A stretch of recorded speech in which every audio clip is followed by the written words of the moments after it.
So just a nice sit along and join in the fun kind of video, really.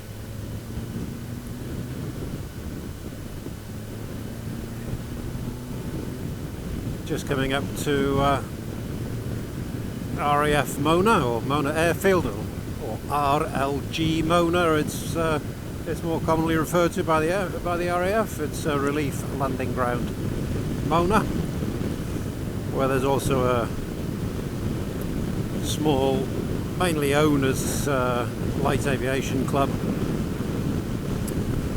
and even though it's not too far from the house for me, because it's mainly an owners club, I don't really bother with it.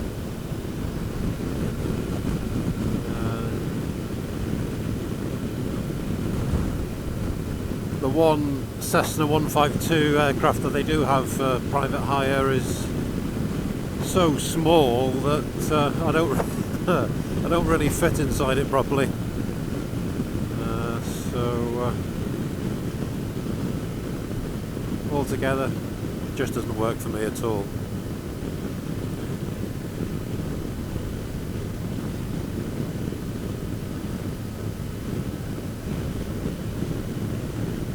I haven't been on the bike for the best part of a week, so never a good idea to allow too much time between rides to elapse, get out of practice.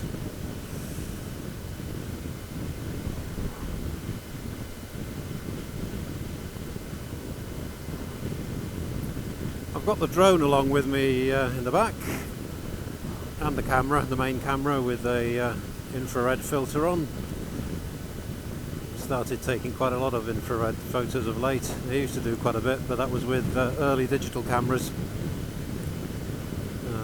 Never really done much with a modern digital camera until the past few months, so that's quite nice, different element to photography. But the drone today is almost certainly going to go up.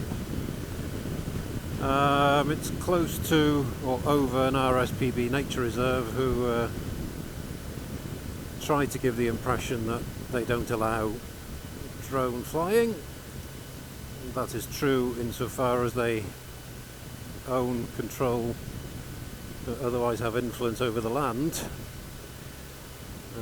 but of course they don't control the airspace, and so launching from anywhere other than their own land means that I'm flying within the law. We accept it's an important bird area, otherwise the RSPB of course wouldn't be there, but it's not breeding season. I won't be flying over the main nesting areas anyway. So just a quick tour around South Stack.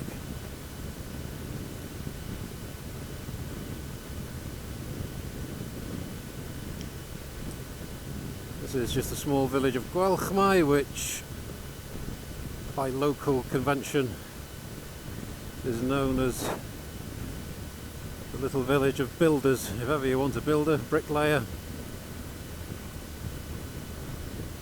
Gwelchmai is your place.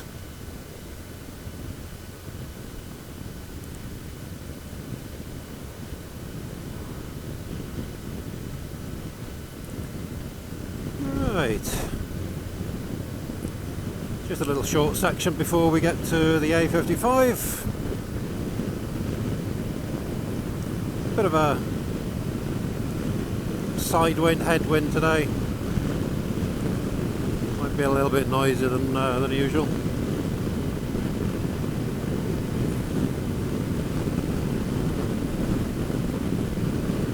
So my little sponges, or the dead cats for the microphone, came through the post direct from China, as so many things do these days, for some ridiculously low price, pack of 10.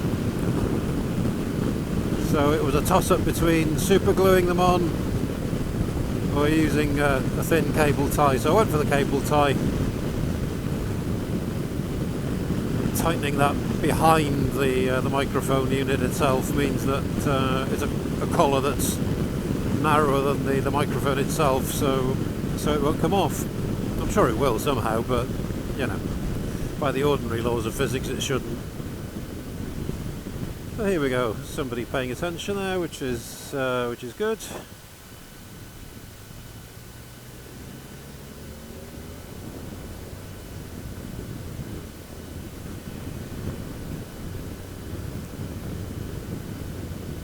So I'm kind of crossing legs, fingers and everything else for right about 7 o'clock to 8 o'clock this evening for the clouds to stay away, because I've yet to see the comet that's now quite prominent in the sky. Actually, it's climbed away from the sun such that it's visible in a fairly dark sky, and we might catch it before the moon comes up as well. So if it works out tonight, it'll be great. I've been thwarted on at least 2 nights now by cloud that's come in, or cloud that's been sitting right over the area where the comet's to be seen. So that's a little bit frustrating. So I'm sure I'll get some photos this evening. So here we go, folks. We're on the A55,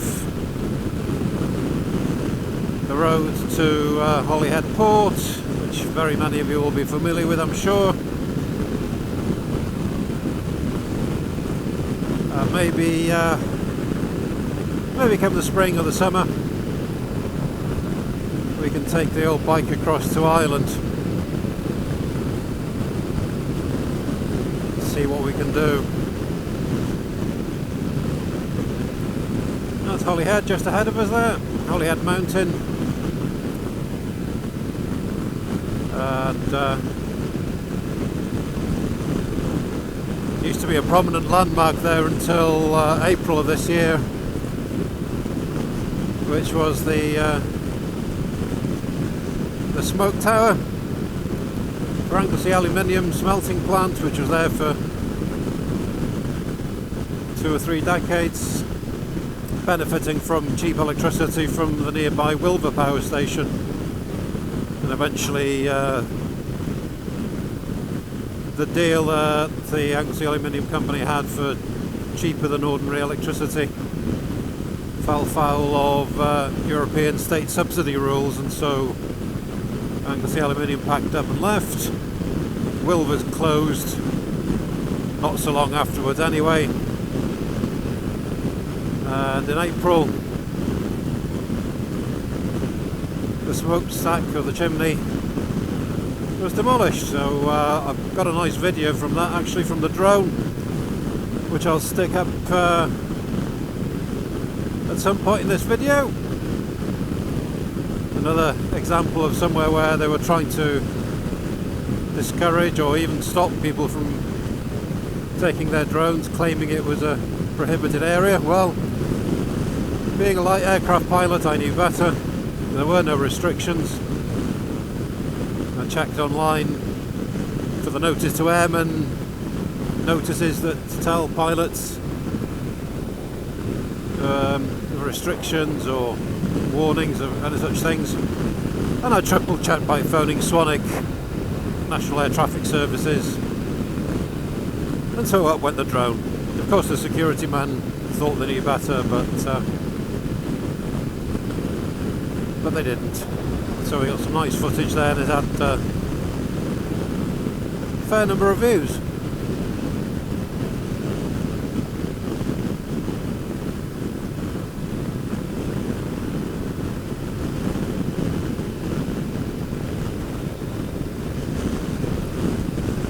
Right, we'll get past the lorry, I think.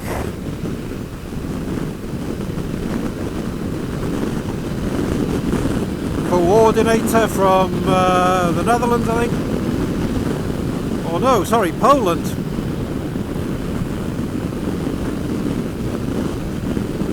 There's a biking friend. Yeah, coordinator from Poland. They're quite a common sight on the A55. Plying their trade between Poland and the Republic of Ireland. Went through a phase in the immediate post-Brexit stage where international traffic nosedived. There was essentially no European traffic at all on here, commercial lorries.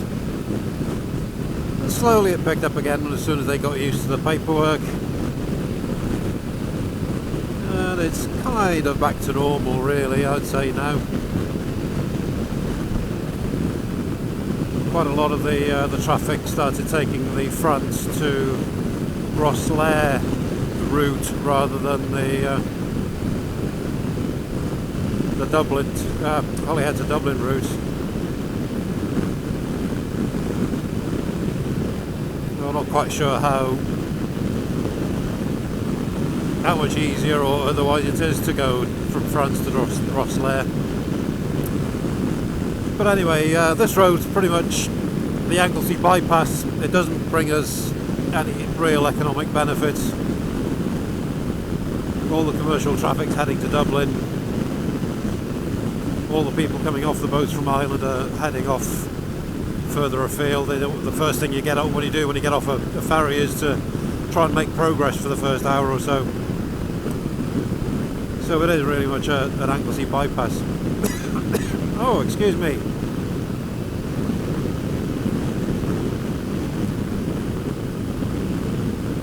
So this morning was a trip over to Carnarvon Airport, to the beach there. My daughter's back from university for a couple of days.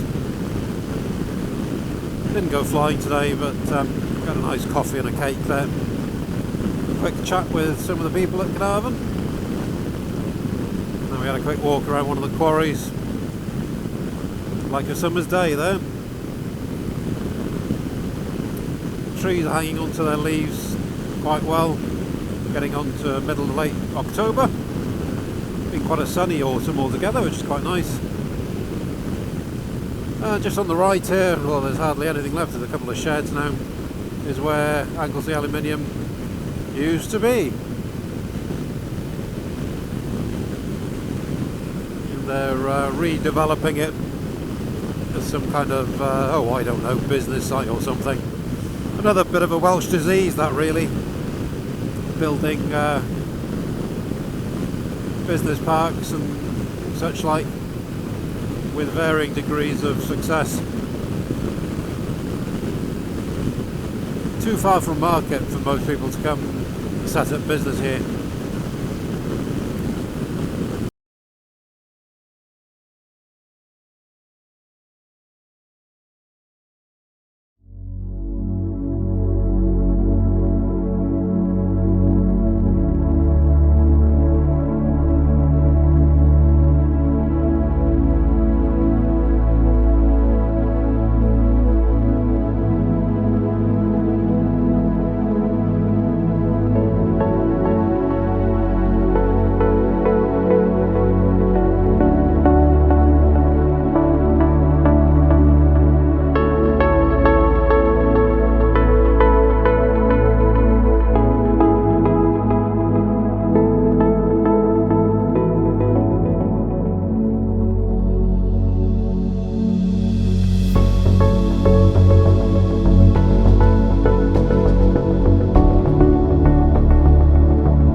So we'll lower it down to 50 for this section.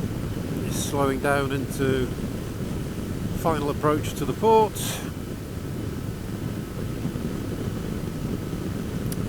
Well, it's not cold at all. I've only got a t-shirt on underneath my my bike coat.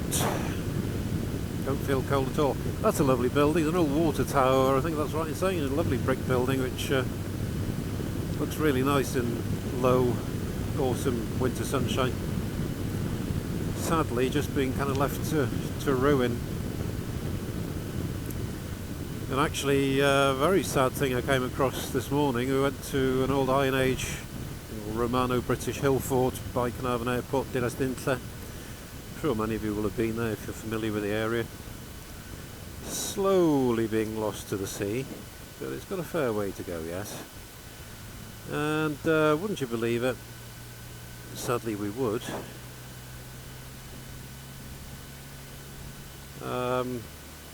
damn tourists have been there dismantling the stonework of a roundhouse so that they could make a fire. I was really quite cross about that. If any of you are watching this video, and I hope some of you who come to Wales are, please don't dismantle our heritage. For one thing, it's a criminal act, and secondly, it's a complete lack of respect for really ancient historical remains. You wouldn't do it to Stonehenge or Avebury, I hope. So don't do it to Welsh remains. We'd rather keep them in good condition if you could. I'm quite sure he's doing. There we are. There we are. Takes all sorts. Yeah, so respect our heritage if nothing else on this channel. Take that message home. We're going to go up through town a bit now. Our very own in-town semi-hard knock pass. I'll just put the visor up for a minute because it's getting a bit warm, would you believe? Here's our little hard knock pass section coming up. Down a gear so the bike doesn't struggle. And what's that I hear you say? That's right. Keep rolling. As long as you keep rolling, that bike keeps doing the gyroscope thing.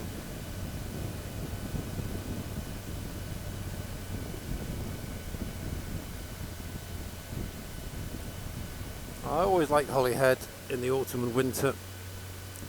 It's got this very particular sunlight on the buildings.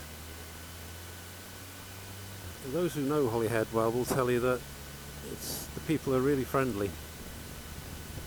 Sure, it's got a big town and it's got big town problems. But going to places like cafes, shops and all the rest of it, or in the street, you know, people are very friendly. Or at least they used to be. I'm afraid that people just spend far too long indoors these days and detach themselves from reality. But as places go, I quite like Holyhead, and it's much maligned, quite unfairly really.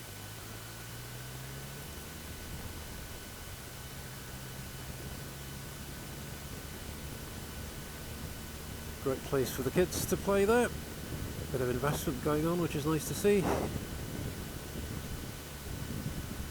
can't expect kids to stay out of trouble if you don't give them the things they need. None of us would they? Let's face it.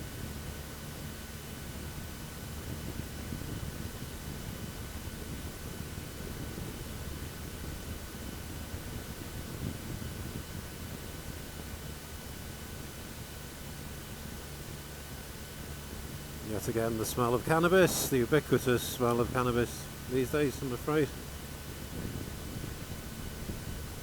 Don't quite understand that, wouldn't want to be too puritanical on this channel, but walking on the beach this morning, going past the car parking area, some guy pulled up with his family, young kid. Huge smell of cannabis. I don't get it, I really don't get it at all.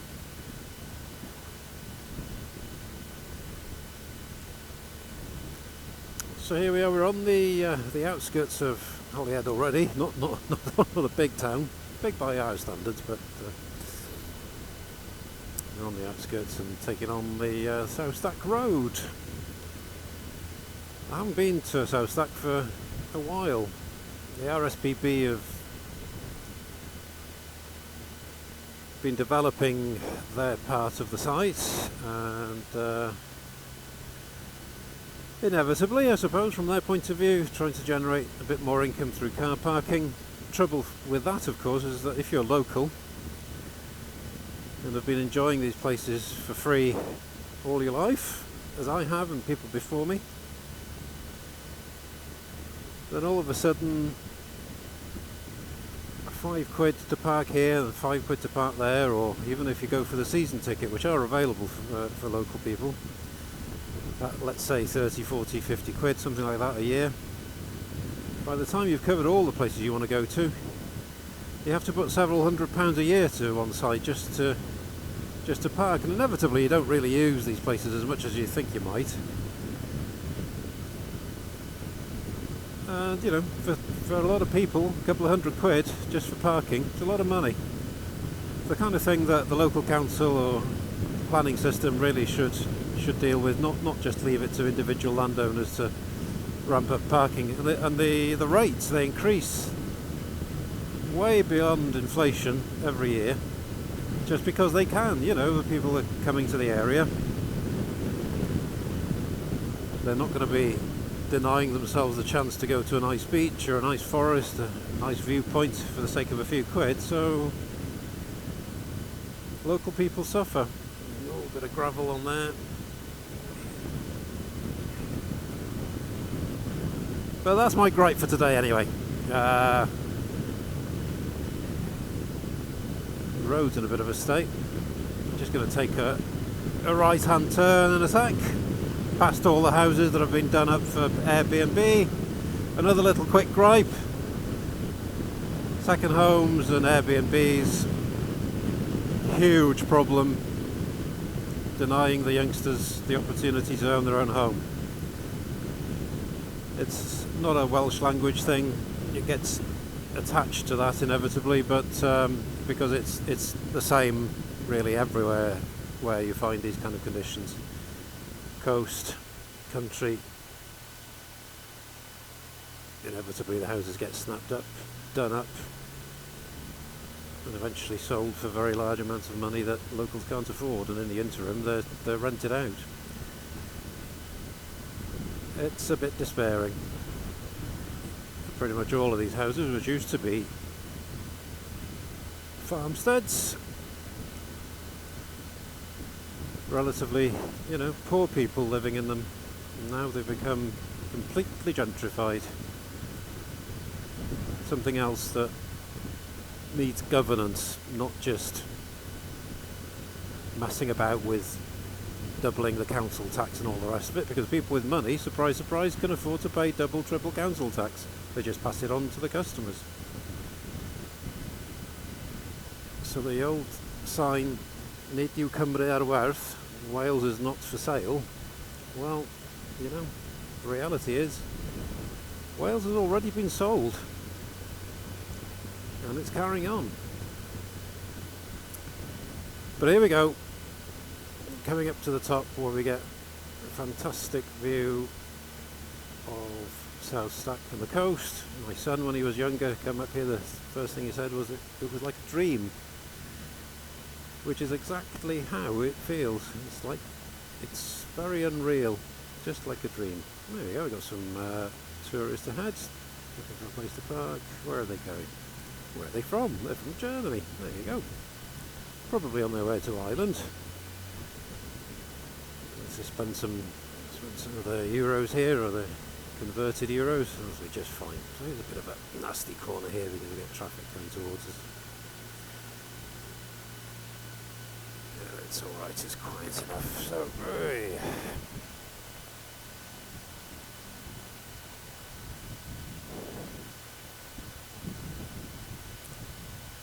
now the bottom bit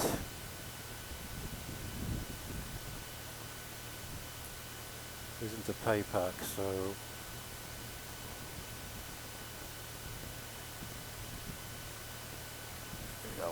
of gravel there.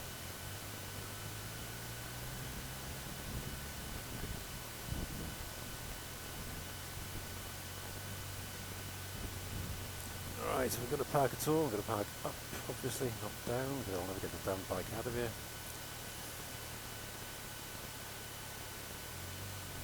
There you go. A bit of gravel on there. We'll stop it there, I think.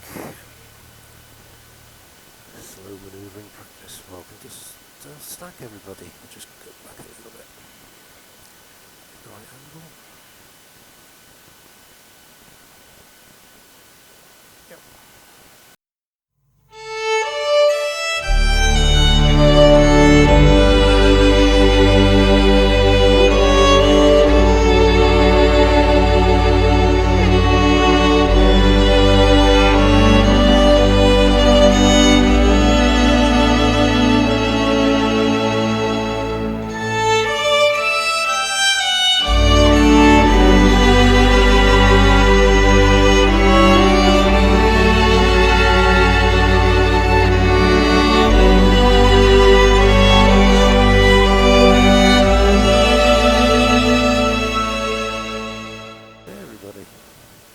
That was South Stack, successfully covered by the drone and by infrared photography.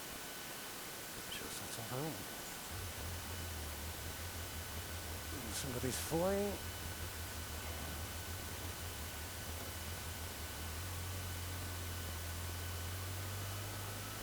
Check the wall behind.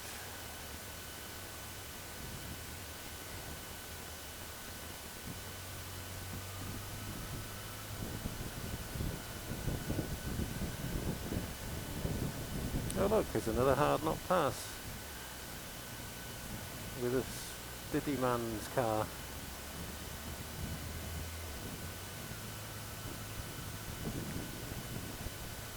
Right, I've got the neckerchief thing over my mouth. There we are, that's better.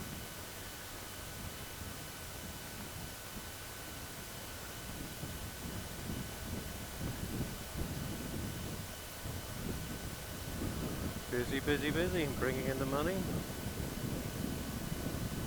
Thank you very much.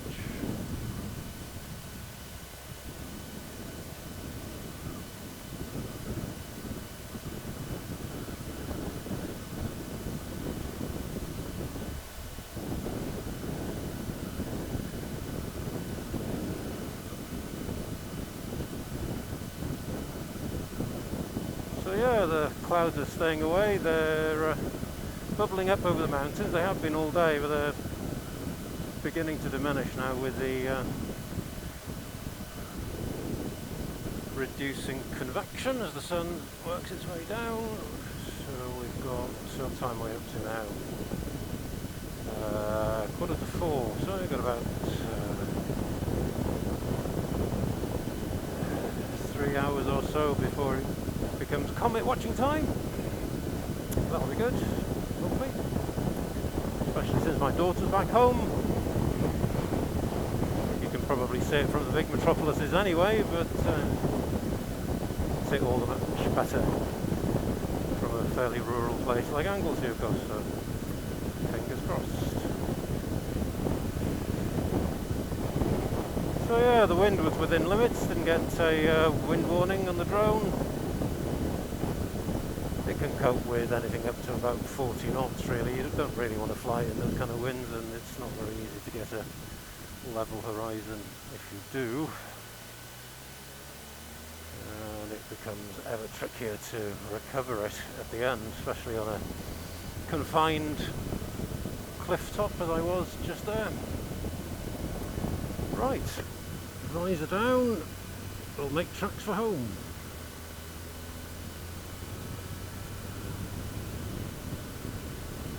Oh, well, that's a big shed with an awful lot of solar panels on it. I wonder what all that's in aid of. Kind of agriculture, maybe. Almost looks as though it's been put up with the idea of putting solar panels up rather than agriculture, but there you go.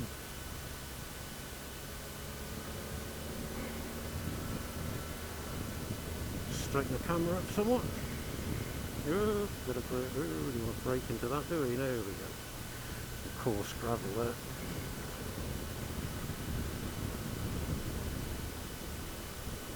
Not quite relaxed into the bike today. There we go. It's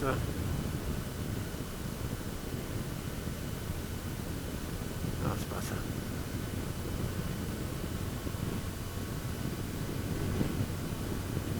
So yeah, the old Versys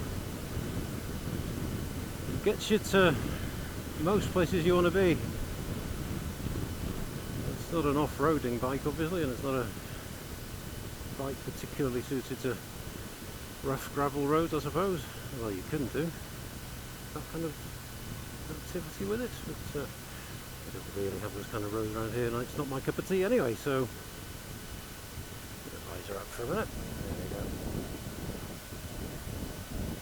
Certainly for the kind of rural driving I do, I could be going into small mountain roads like the South Stack one we've just seen, main roads, cope with them all. And if you're wondering whether I would buy the Versys again, having opted for it this time, I really would. In fact, I'll put my money where my mouth is and say that I will, if they're still available.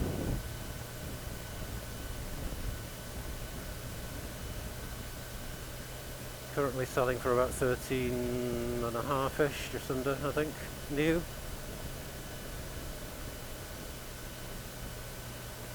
Second-hand market with a few miles on, it brings you down to 10 or less. So it's pretty good value really. I shall be hanging on to this for 3 or 4 years I think, if not more.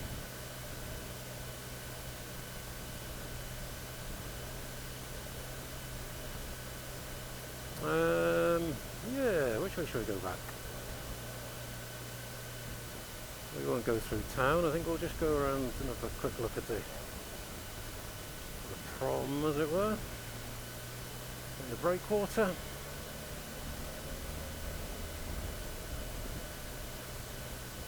Which is just past this roundabout.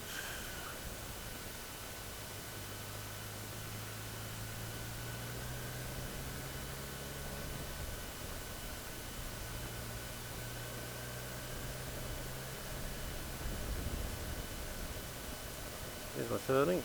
Sorry, Mr. Dutcher. Thought it was a little bit further on.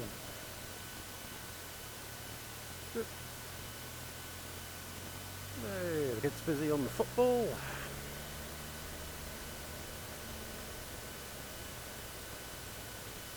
Let's go up and down on that one. Quite severe bumps.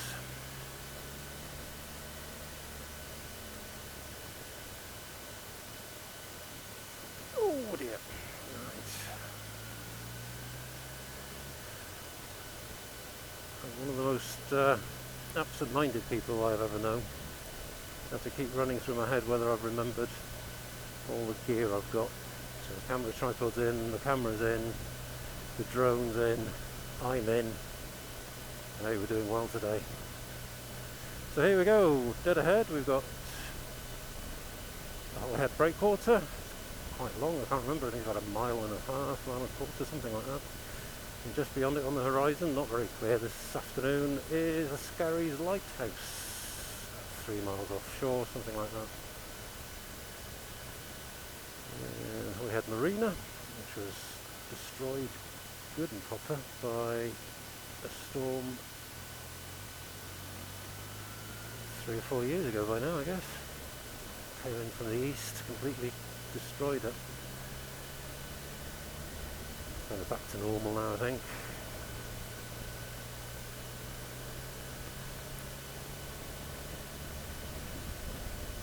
Holyhead Coast Guard, which sailors amongst you will no doubt have spoken to or heard. It's on the left hand there.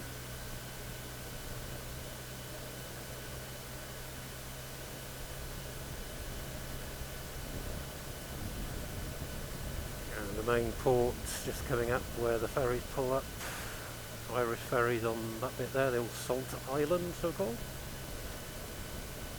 And Stana, who I think pull up here. I'm not quite sure, to be honest, these days. The catamaran they had, which ended up being far too fuel hungry and expensive to run, but they got rid of it.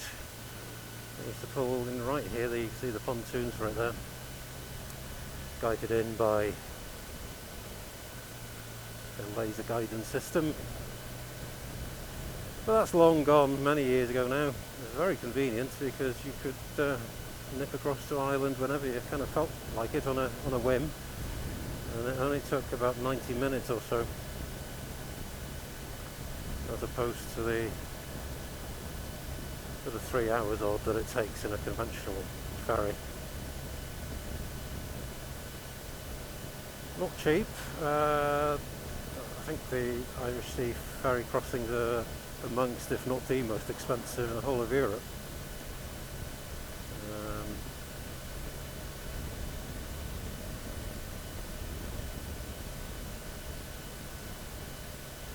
Quiet in Holyhead today. It's a bit of a dying town, I'm afraid. Perhaps not as bad as it has been, but you know, it's a typical port town. People are just passing through.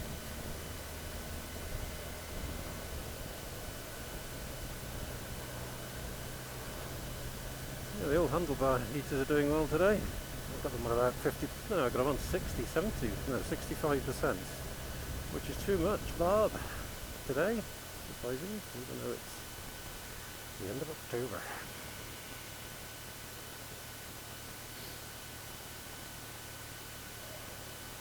There we go.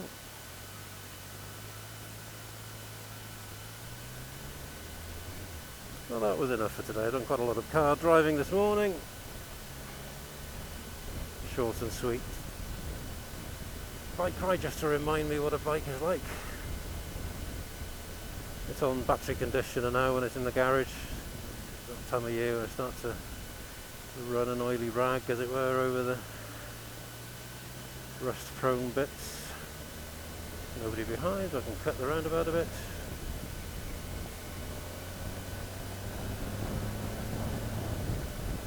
Alright, visor down. And there's the promise of an Indian meal this evening. Special weekend, daughter being back home.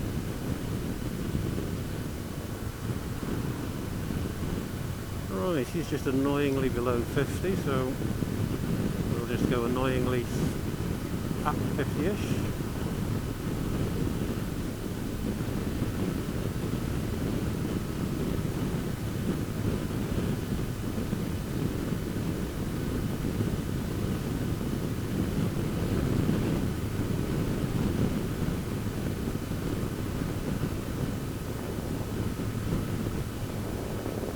I should imagine the old in-pocket audio recorders picking up a fair bit of wind in there, not sure. But we'll sort that out later. It's got a connection for an external mic, so we can put a mic behind me somewhere inside the jacket, something like that. Right.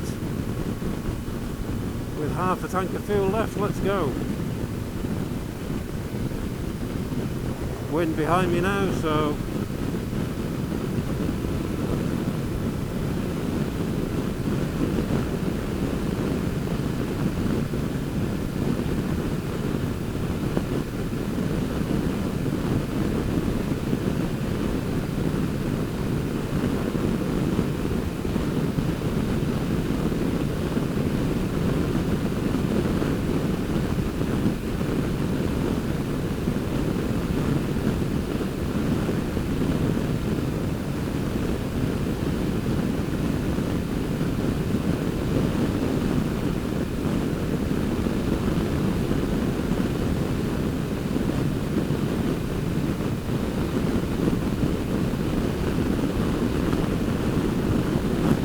there's the Stanley embankment. The water's coming in now, flowing to the north. I think I'm right in saying. Railway along the embankment. The route of imperialism, of course, it was the straight lines from London to Dublin to keep control over the Irish before they had enough of it all. And by 1921, of course, it was all over for Britain, at least. But we still have the common travel area. I think I'm right in saying we still don't, strictly speaking, need a passport to go to Ireland, and we can travel freely without any restriction, and also live without restriction. And that's how it always was, and of course under the European rules we were all the same anyway, but Brexit doesn't particularly affect travel and settlement for UK citizens wanting to go to Ireland. And with only a fraction of the population density that they have in Britain, it's very difficult to know why anybody wouldn't want to go there, really. Certainly on the cards for us, one option anyway. That's a few years away yet.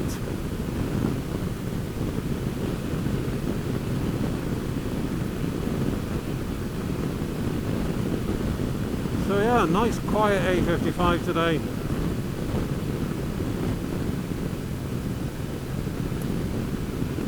The warnings of a storm have obviously had an impact. Kept some of the tourists at bay.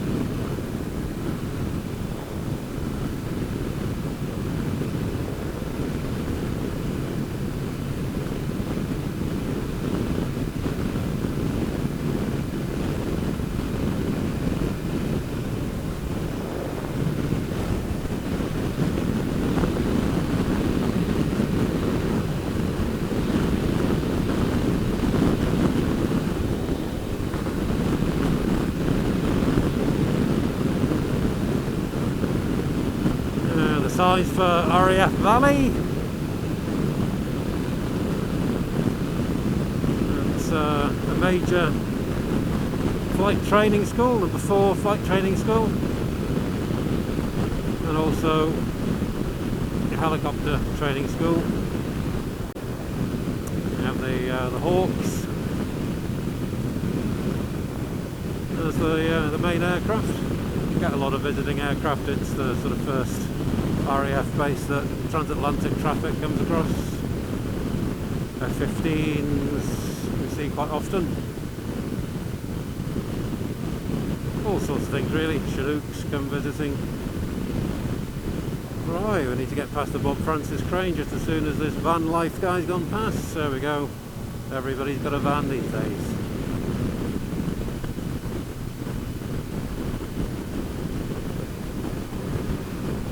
Kind of colour that a big crane should be. Red and yellow. Just like the dinky toys of past years.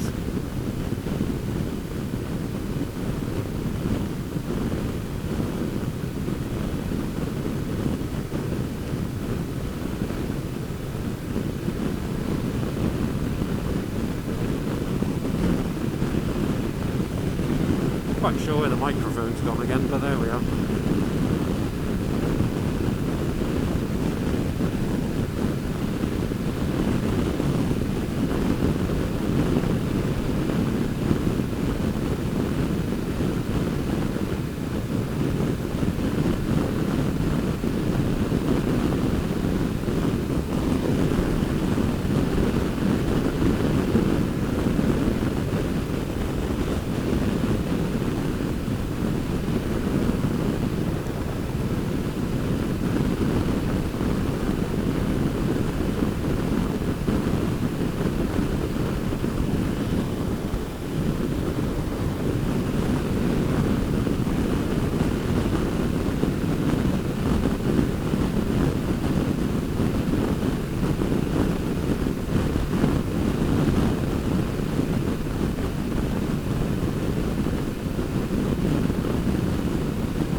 pillar.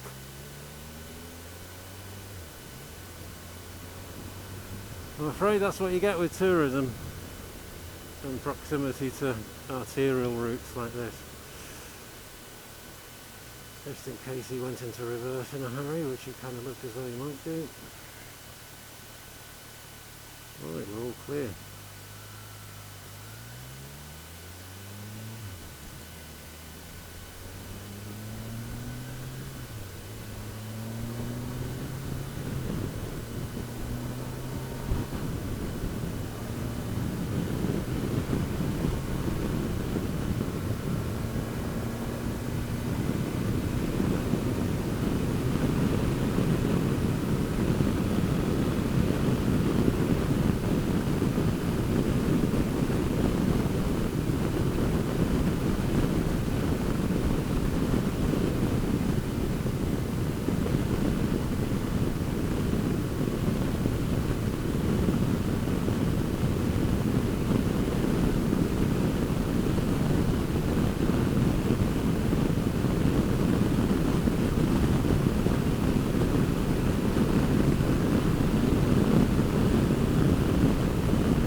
Well, I've no idea where the microphone's gone. It's fallen out, I think.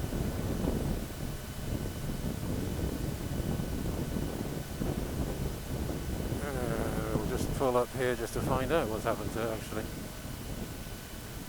Convenient little place here for a second.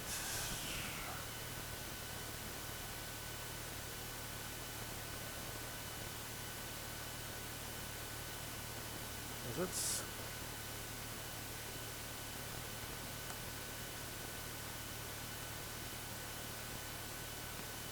The stands down out, just in case it took over.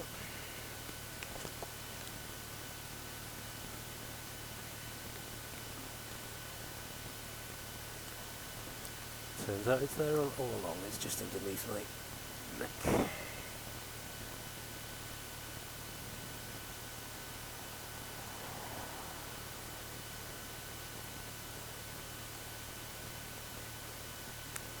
Okay, so we can put that off in a second.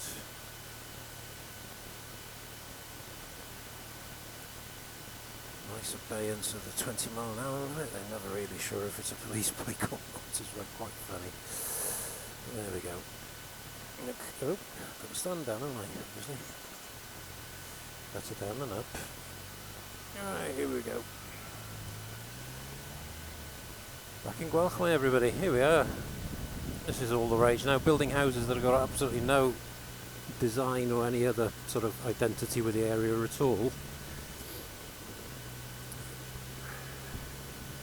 Sort of bland, white painted, cement rendered houses that quickly turn green and red. But there's no telling these planning people. They look good on a computer screen and they get approved. So there we go. Eyes are up again.